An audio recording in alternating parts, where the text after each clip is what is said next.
their soul, they share the nature of the spirits. So through our bodies, we share the nature of animals. Through our soul, we share the nature of spirits. So two different natures within the same realm and connecting. The link of pure spirit unites the body and the spirit. Okay, now we're talking about going a little deeper because there is the body and there is the spirit.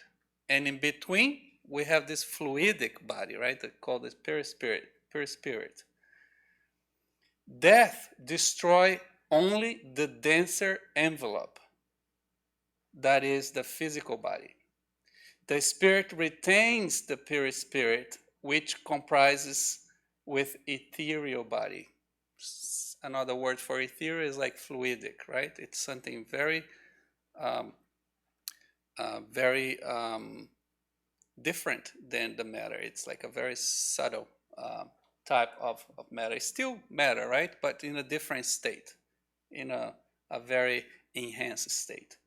The spirit retains the perispirit, which comprises of the ethereal body. We just said that the perispirit is invisible to us in its normal state, but the spirit can render it visible and even tangible as occurs during the phenomenon of apparition. So that's the very interesting part, and we have to do a quick pause here because the spirit has this capacity, this intelligence that sends information and quote unquote power to this fluidic body, the pure spirit, which is invisible as it is in its normal state for us humans, but it can become visible, which we call that when a spirit materializes. So it gives the pure spirit it's it's um it's flexible. It gives flexibility, and that's a very important thing. We don't have that phenomenon of apparitions very much because there was a time that we needed to have phenomenon. We needed the the things that were impressive, but with time, it's more about us getting more educated. So we don't have that much. But one of the phenomena of apparitions, you're probably very familiar with the apparitions in Fatima, Portugal, right? Fatima, where we had, I actually saw a very well made um, movie about the Fatima apparitions, and they really show that it's like a person, not like something so huge and big. It's just a lady, well dressed, and that was supposed to be Virgin Mary, and then she's giving this message to these three little kids, and these three little kids, the message is about it's the time of the First World War, and the message was for pray. People need to pray more. We need to alleviate the sufferings. Therefore, a spirit is not an abstract, indefinable being that can only be conceived of by thought. It is a real circumscribed being that in certain cases may be perceived by our senses of sight, hearing, and touch. So we have our body, we have our spirit, and we have our pure spirit that can interface between them two. And throughout this, it's how we go from one world to the other until our pure spirit is so purified that we don't need to be as dense anymore. And that is why we're talking about this when we're talking about reverence. And that's the part that I'm going to let Cristiane continue here. And why it's important for us to talk about this in this program of meditation and spiritism. Because, as I mentioned, we're trying to find common sense, find answers, and how do we connect to the universe? How do we connect to God? What is my position? What am I doing? What am I going? And what does everything mean? So with that, I'd like to call you, Chris, to come here and continue as we develop a little more of the subject. Thank you.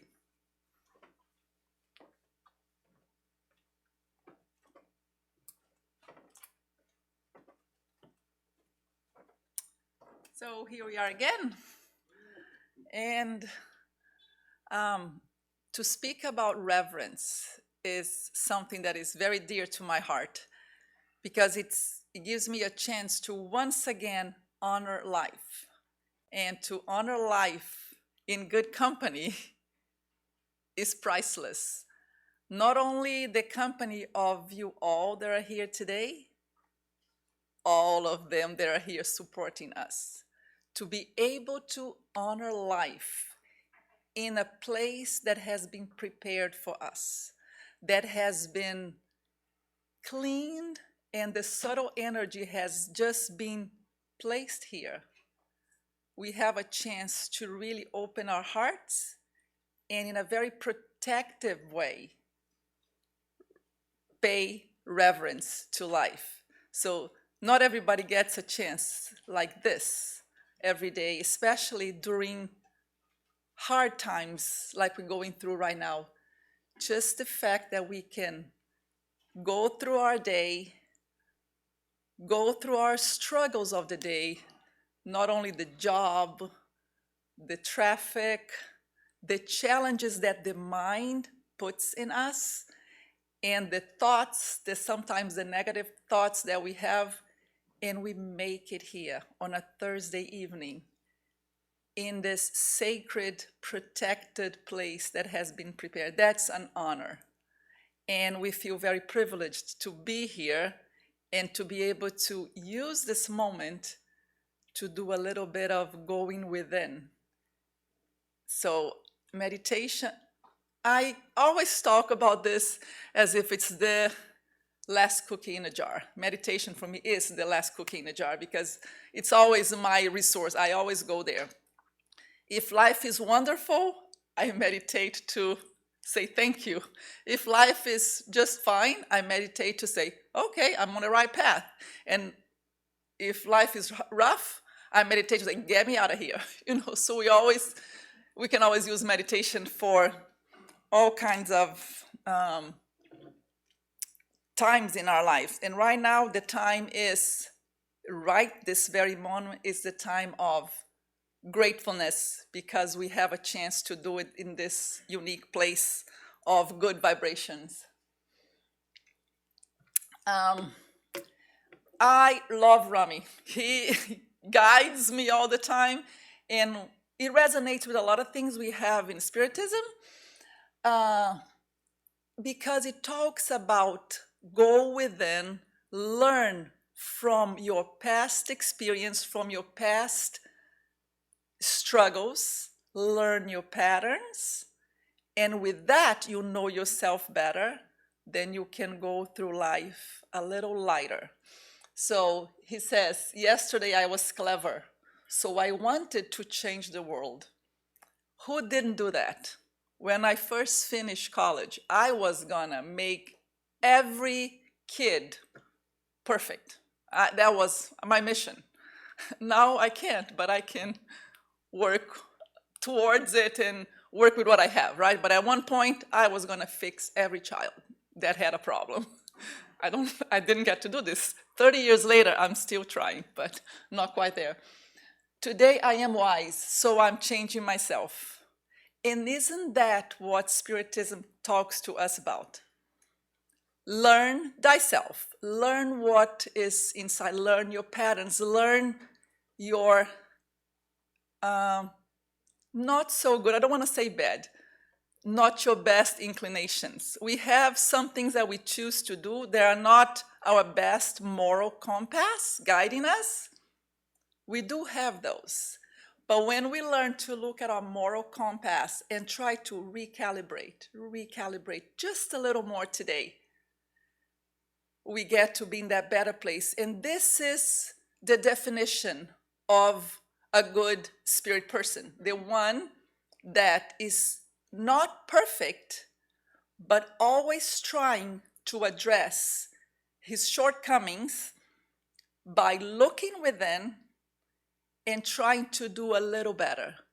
and doing a little better towards others bounces back right at you, right? So when you do it for others, it comes back. So then charity comes in and plays a big piece. So when you change yourself, you change the way you treat people.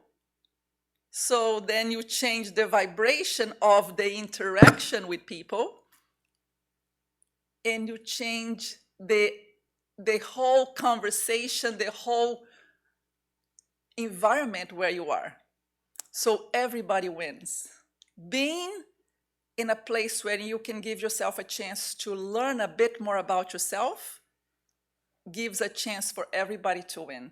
And this is, Spiritism gives us that guidance. Learn more about yourself and you will pay it forward. We do tend to fail a lot, but I heard this sentence this week and I said, I'm gonna use this sentence. We're gonna learn to fail forward. I mean, we will fail, right? So let's fail forward. And then we learn. And if we fall, we stand up and try again. So the chance of pay reverence to life is a chance to try again. If I didn't pay attention yesterday, today is my chance. Maybe I can pay attention and honor something with a little more reverence.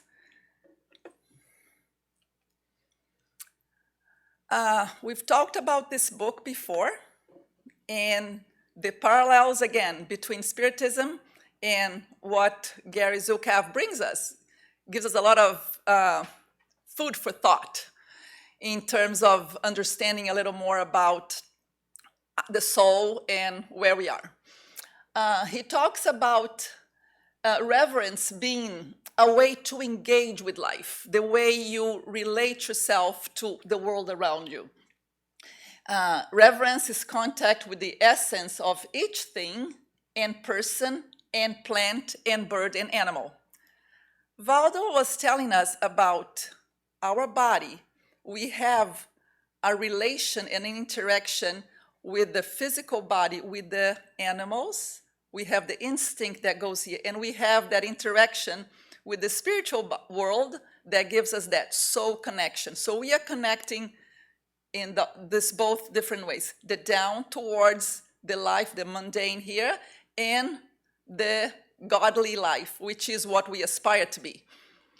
So because we have this connection from there and to the ones that are with us at the same line, every time we honor what is leveled with us, we are also honoring what is above us.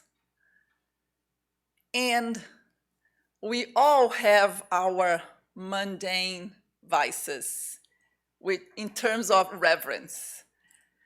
Animals, some people are all about dogs and cats and birds and fish, and they take care of those animals and their pets just with such tenderness, or they visit nature and they go bird watching.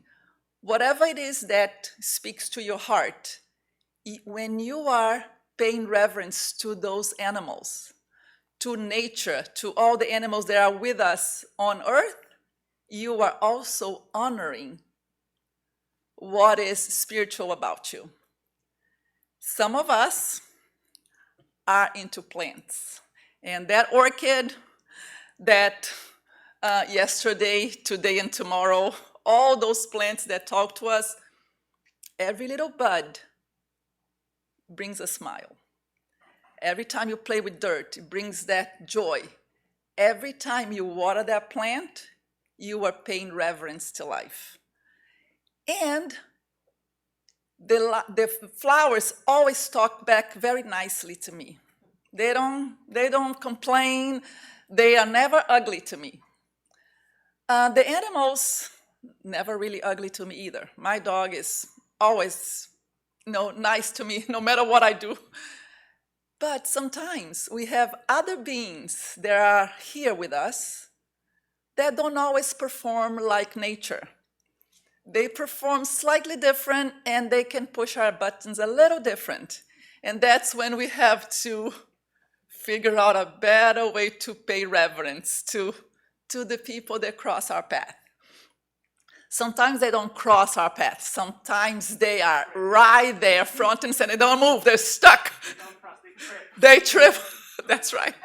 And they're just there. And they trip and they sit there. And they don't move and they don't budge. So these, again, are our options, our chances to pay reverence to life in a very unique way. Because we're going to have to go within and figure out where in my heart I can find a way to pay reverence to those that are here with me at the instinct level, like the nature, but these beings, not only they are with me at the instinct animal level, they are also with me with the soul level that connects me to the higher power. So my commitment to those human beings, these beings that can be a little more challenging, is even more intense. In the sense that because they will challenge me more than the plants will not challenge me enough to change my moral compass. The animals will not challenge me enough to change my moral compass. But my fellow human beings, oh yes, they will. And they do. If you have a teenage child in your house, they do. They challenge you very well. And when they grow a little older, I've learned this. When they grow a little older, it doesn't go away either. So, and I've been told that men do not mature until they are 40. And I'm like, oh, I have several years to go then. I thought I was done because my kids are grown men, but not really. Well, that's what I've been told. I'm like, because I'm waiting for their maturity to show up. And then I was told, oh, no. 40. I'm like, oh my God, like a long ways to go still. But that's another story. So how to pay reverence to life? Whether a person is reverent depends essentially upon whether he or she accepts the principle of the sacredness of life. Sacredness of life. In any way that he or she defines sacred. Again, so where do we go? We go back to the beginning. Let's define sacredness.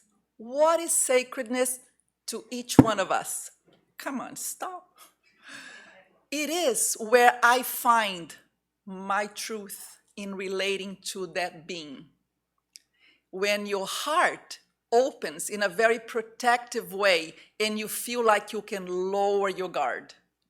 When you can lower your guard, lower your defenses to honor life, you are paying reverence. You're ready for it. And we do that with our plants very well. We just open our hearts, we play with them, we talk to them. With art, when we are going to a museum, when we are listening to music, all those artistic opportunities that we have, we lower our guard and we experience that fully. With our animals, we love them and we pet them and we cuddle with them. And we are always lowering our guard and showing up with our heart. Then comes the human beings. And we kind of close up, put all your shields, put all your layers, and then you go to pay reverence. How sacred is it to pay reverence when we are all guarded with all our shields and all our armory? That's when it doesn't happen. So it's hard to feel protected without your guard, knowing that some of the human beings we're going to encounter tend to be a little harsh, or tend to show aggression towards you, or tend to be a little ugly in their behavior. The moral compass is not always there. But this we also learn with within the Spiritism, we have to respect that we all at different levels. And part of the learning is to be exposed to somebody who is not quite where we are. Not that we are too far ahead of them. It just happens that at that moment, we are in a little better place and we feel so like a hot tamale, but we are not. At that moment, we are performing better because life is treating us better at that very moment. Then they look ugly and we look good. But give us a week, a month, and we might be in our low point, and we will be the ugly one. And somebody else is going to have to rise up to show reverence to us. That's the way this wave goes. Sometimes we are on the up, riding the wave. Sometimes we are on the low, receiving reverence. So if we want to be honored by the reverence of the ones around us when we are on our low point, there comes a point when we are high and we are going to have to understand that we've been there before, we'll probably go there again, so it's time for us to show from our heart the sacredness of being here and honor that life. It's easier said than done. I assure you it's easier said than done because I go there a lot. But when we find time, I'm gonna again talk about the place where you can find sacredness and you can find a way to lower your guard, to shed some of those defensive shields that we tend to use. Meditation. I always get right there. Because that is the solution for you to get more comfortable in your own skin. And when you're comfortable in your own skin, it's a lot easier to lower your guard, to be reverent towards others. Then you don't need shields. Then you're all done. But the more you meditate, the thinner your shields get. We have lots of layers to shed. But the more we go within, the lighter it gets. And we're not going to get there anytime soon, but every step is a step towards the light. The same way Spiritism talks about being here is a journey that we might learn little things and we might make minute progress, but we don't go back. We might get stuck at this place for this whole entire incarnation, but we're not taking one little step back. It's only forward. So if we choose to shed one little layer of defense mechanism that we keep on using again and again, if we decide to take one piece of that armory at a time, we will have a chance to pay reverence more gracefully. That is the goal.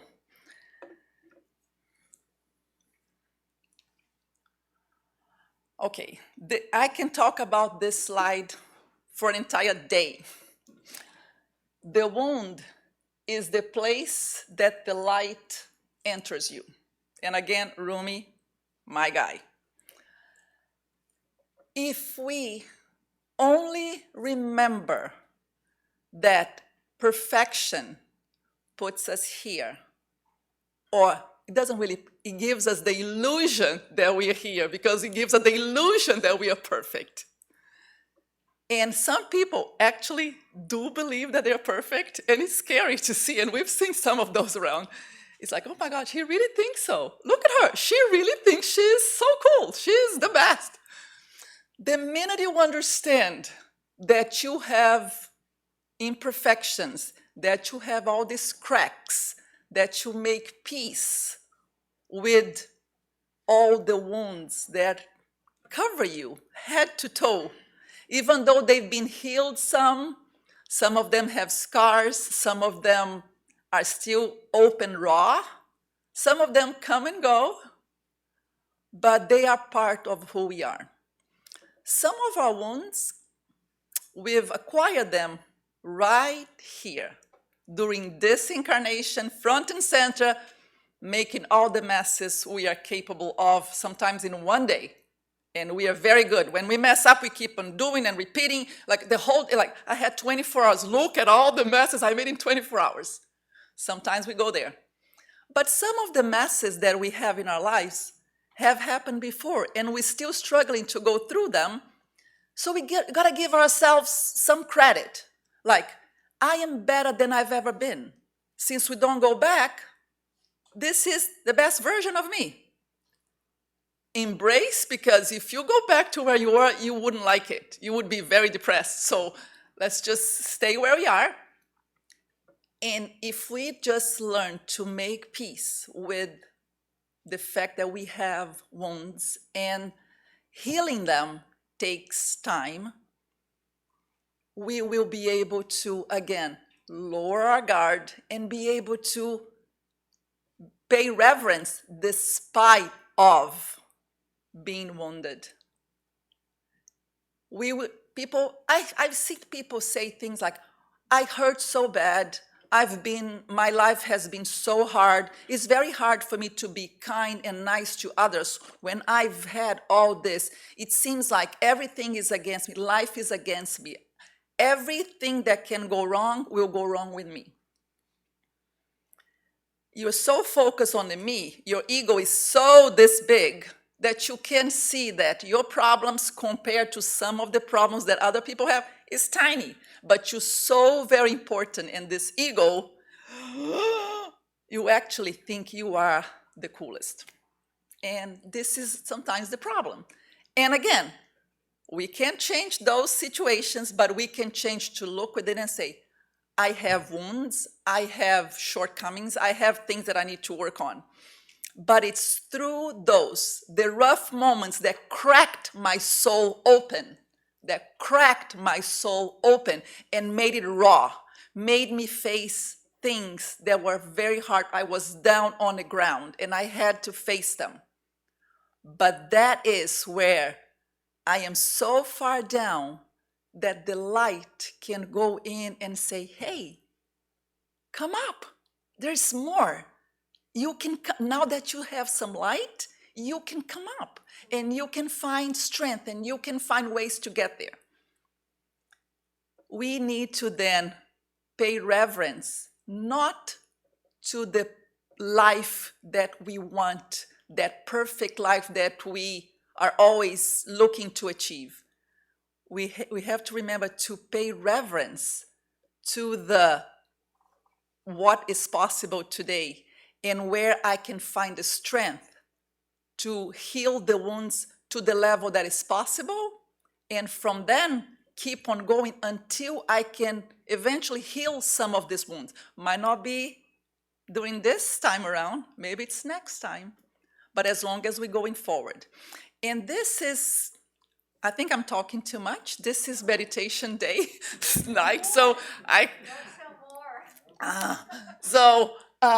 because reverence is the topic of tonight's talk and meditation, I really wanted to focus on this crack, on the fact that if we learn to honor the imperfections in us, look in the mirror and said, I see you, I see all your mistakes, I see all your shortcomings, your not so cool inclinations, but I honor the life inside you because I was given a chance to come here.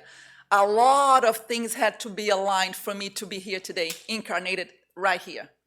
So my mom, my dad, my mentor, all this spiritual group orchestrating for me to be here. So it's my job to remember and learn to pay reverence to this life that despite all the wounds, despite all the cracks, despite all the imperfections, is deserving of a new chance, is deserving of being loved, deserving of God to shine light on. We are all lives that have God within, so we are all deserving of God's life and love within us.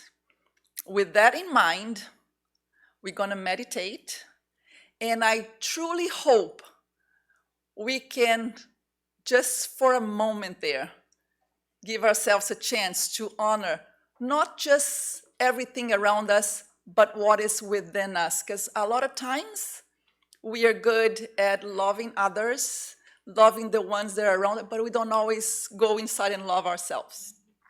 So today is your chance to go and do just that. I'm excited. Okay, we're going to start by taking a deep breath and shake everything, move your arms, figure out all your kinks right there, and then take a deep breath and relax. Let your shoulders just melt. Let your jaw relax, your forehead muscles, everything just relaxed. Move your feet until you're comfortable. And start by taking 3 deep, conscious breaths. In, and let it go. In, and let it go. One more time. In, and let it go.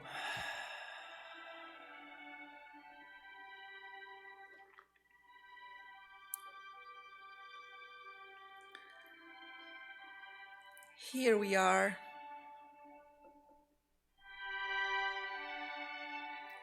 Sitting here, just being here. No big agenda.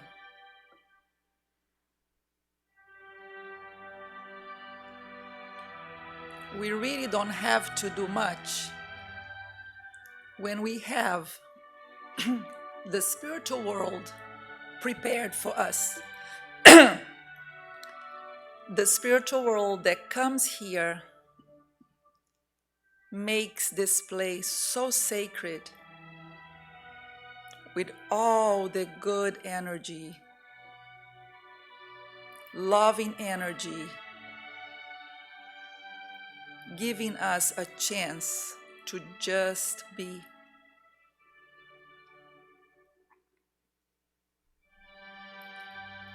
Our personal guardian angel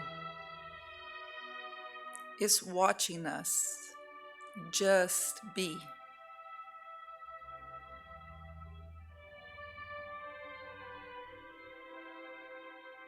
All the loved ones that came before us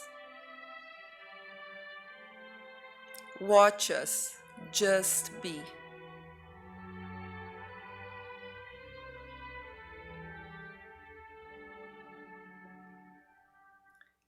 It has been a long journey.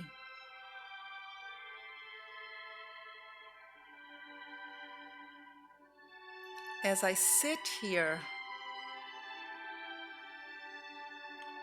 I scan my soul.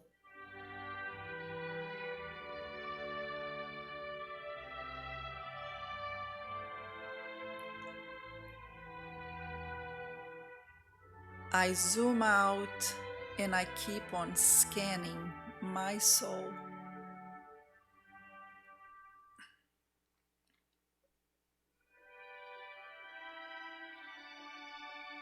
I do see a few cracks.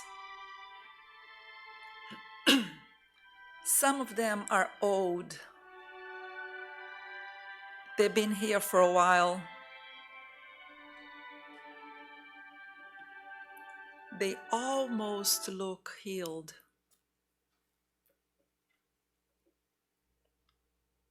But they're still there. And that's okay.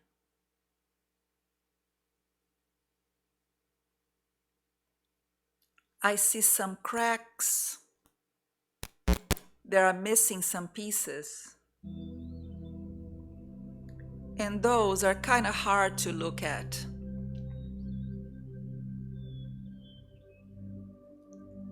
They are fresh in my mind.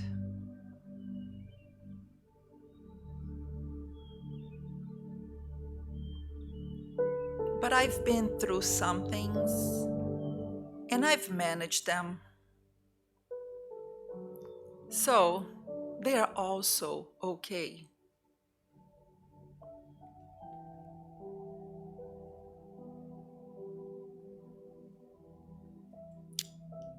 Now, let me see if I can find the courage to go to that piece of my soul that it was very hard to scan, where that crack is still open.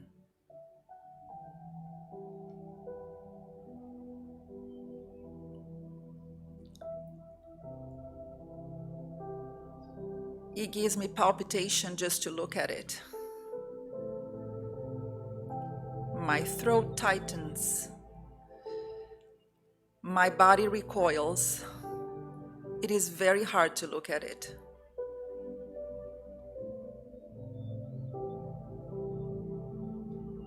But this is what is now.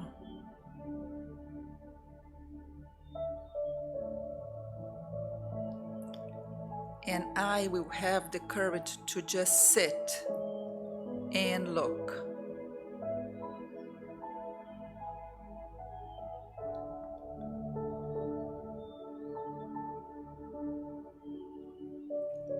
It is very painful.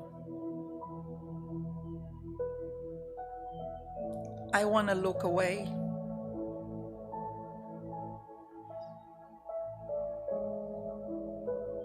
But I will try just a little longer, looking at this crack.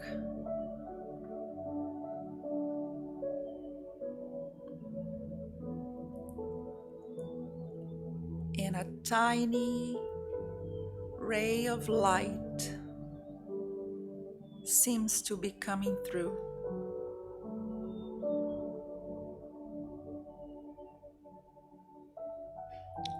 It gets a little deeper and more light comes through that very painful crack.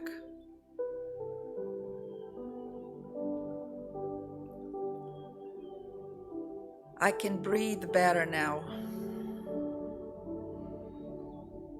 Oh yes, all that light warming up my soul right where that crack is so painful.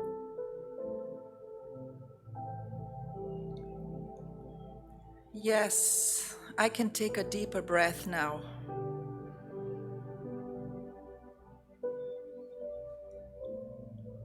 My shoulders relax a little.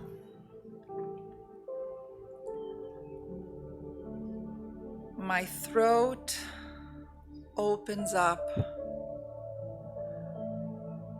I can breathe better.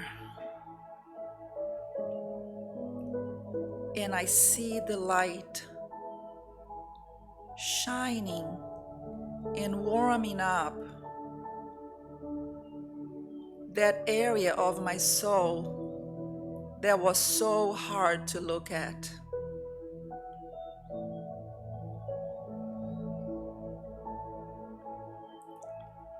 It is not so bad now.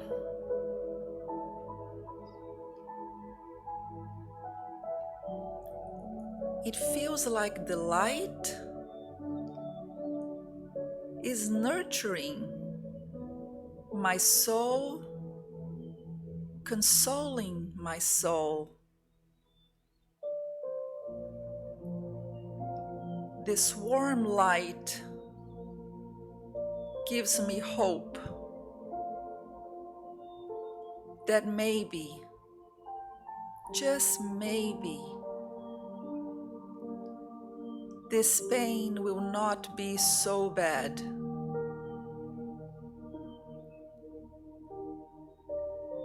And I sit here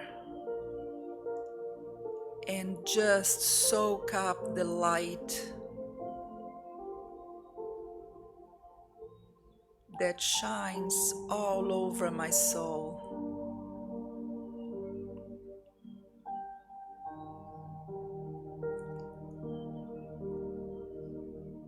It fills me up with hope. It tickles me with a little humor.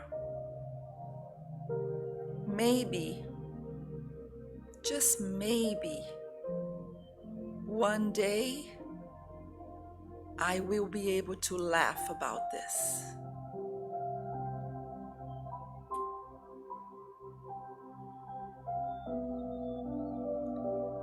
Ah, this light. It feels so good on my soul. A blanket of joy, warm joy that makes the crack a little smaller. It is a little smaller. I can see it. I can breathe better. My shoulders are relaxed, definitely relaxed.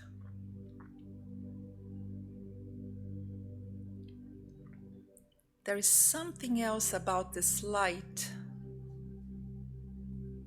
I can't quite put a finger on it.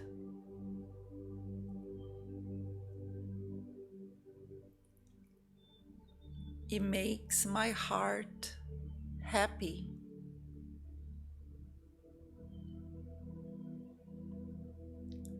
It feels like a hug.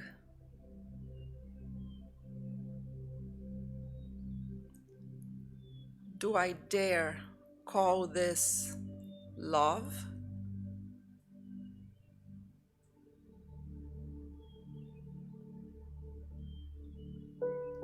Maybe that's what it is. Maybe it's the light of love shining on my painful crack, healing my soul, making it not so painful.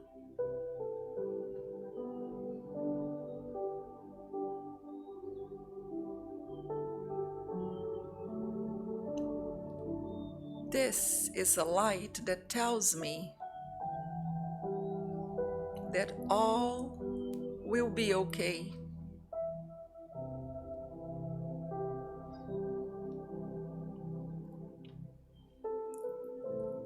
All will be healed in time.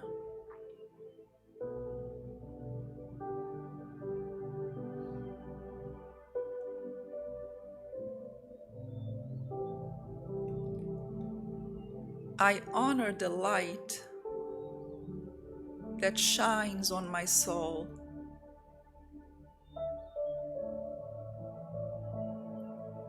The shining light that offers love towards healing the wounds of my soul.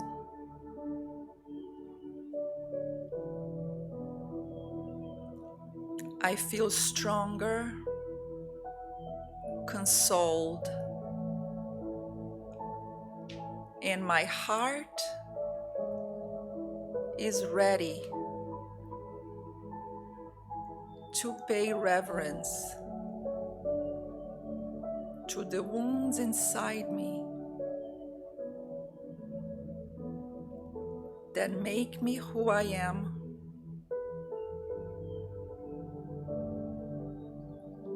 that makes me strong, that makes me wanna keep on going.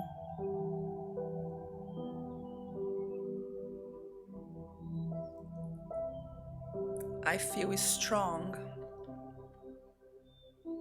and I honor the life that is within me.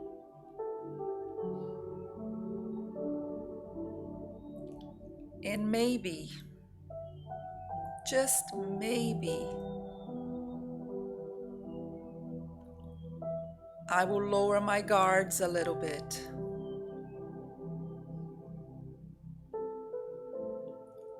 I will shed some of those defenses away.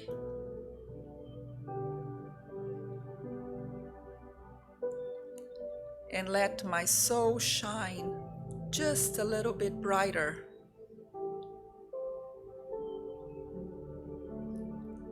Feeling protected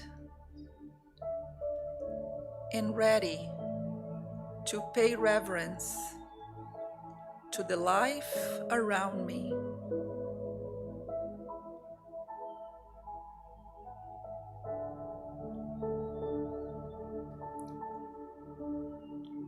I sit here with all this light,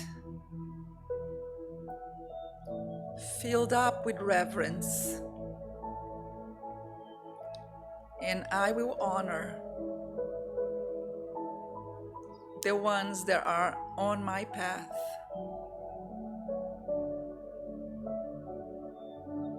Yes, I will honor you and you and you and every person, every animal, every plant, and every rock I honor. Brings me more light, more reverence to life itself.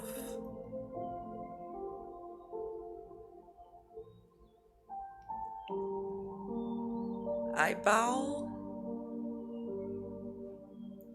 to the one that shines over me,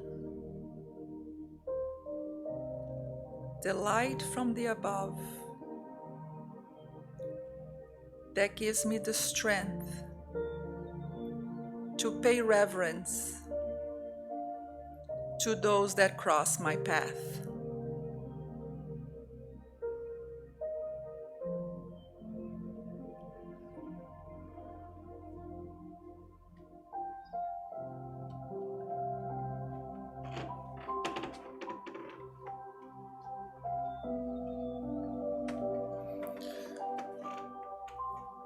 And we conclude our meditation and our program with a prayer. We ask everyone to continue to be in a state of inner thoughts, enjoying this energy.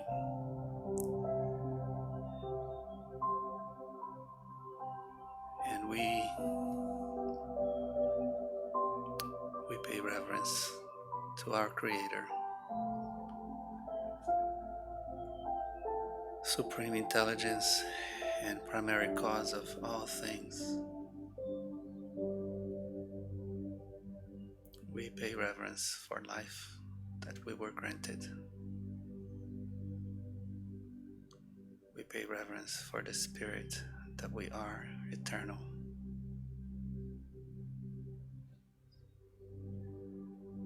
And we pay reverence and gratitude to our Master, Jesus, the Christ, the teacher, the rabbi, the doctor, the truth, the path to life. And he reminds us in his gospel that we are the salt of the earth, the light of the world. Let our lights so shine. Let's not hide that light under the table. Let's be the light that brightens the whole city, because it is within us. It is within us. And we are grateful. Father, please help us, bless us, so that we can find you in everything we do. Help us be more forgiving and loving. And we close with the prayer that Jesus taught us, saying in spirit, Our Father, who art in heaven, hallowed be thy name. Thy kingdom come, thy will be done, on earth as it is in heaven. Give us today our daily bread. Forgive our trespasses, as we forgive those who trespass against us. Lead us not into temptation, but deliver us from evil, even any evil that we still have inside of us. For thine is the kingdom, the power, and the glory, forever and ever. And so be it. With that, we conclude our program for tonight, and we're going to ask our brother Tim to invite us for the passes.